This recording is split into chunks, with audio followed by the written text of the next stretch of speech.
ఏ బాటైనా పర్వాలేదంట, సమయంతో సాగటమే మన సింపుల్ సిద్ధాంతం.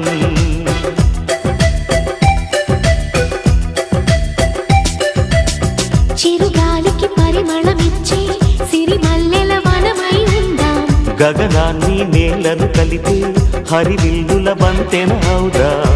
ఆనందం అంటే అర్థం మనమందా, ప్రతి పూట పాటై సాగే హుషారు సరిగమలో.